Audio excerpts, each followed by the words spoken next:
दोस्तों नमस्कार। चलते हैं हम अपना अगले अध्याय, दूसरे अपराधियों की दम दीक्षा।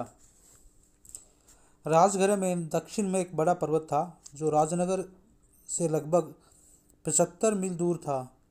इस पर्वत में से होकर एक दर्रा जाता था जो बहुत तंग और सुनसान था। दक्षिण भारत की ओर का रास्ता इसी दर्रे से होकर गुजरता था। इस तंग दर्रे से 500 डाकुओं ने अपना डेरा डाला हुआ था। वह इस दर्रे से गुजरने वाले यात्रियों की हत्या कर देते थे और उन्हें लूट लेते थे। राजा ने उन्हें पकड़ने के लिए सेनाएं भेजी, लेकिन हर बार वे बच निकलते थे।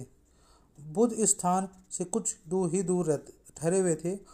उन्हें उन लोगों की स्थिति पर विचार किया।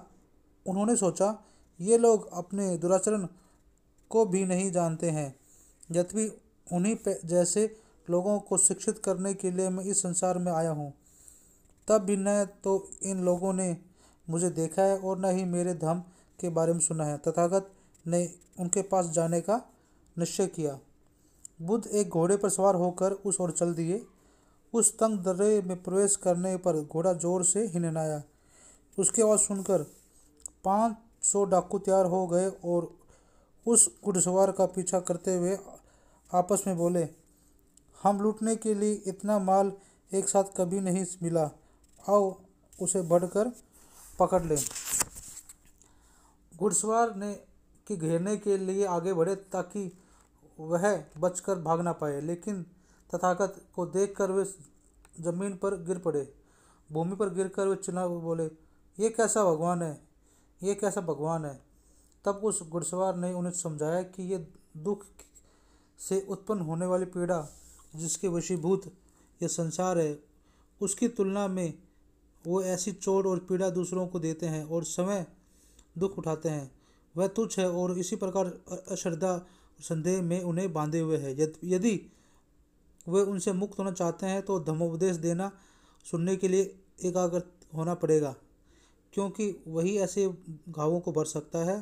तथागत ने आगे कहा, मानसिक दुख के कारण कोई दुखदायी घाव नहीं है। मूर्खता के समान कोई चुभने वाला तीर नहीं है।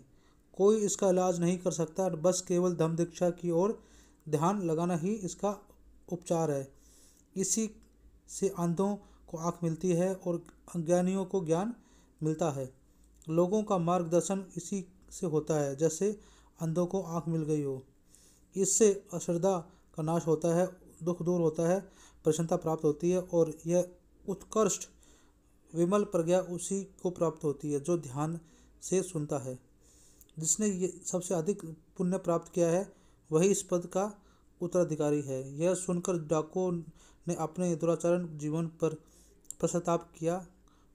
उनके शरीर में जो तीर लगे थे वे अपने आप निकल गए और उनके घाव भर गए।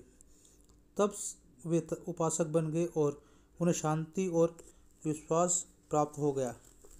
तो ये थी और बाकी दूसरे अपराधियों की दम दीक्षा की कहानी। आप हमारे चैनल को देखिए और हमारी वीडियो बताइए और हमें वीडियो देख के बताइए हमें अपनी कहानी में क्या इंप्रूवमेंट करना है, कमेंट कर बताइए। हमारे चैनल को लाइक करिए, शेयर करिए, सब्सक्राइब करिए, ताकि हम आपके लिए ऐसी अच्छी वीडियो ला सकें। सो आज के लिए हम यहाँ पे अपनी कहानी का अध्याय का समाप्त करते हैं। अब हम आपसे मिलते हैं अपने अगले अध्याय में। धन्यवाद।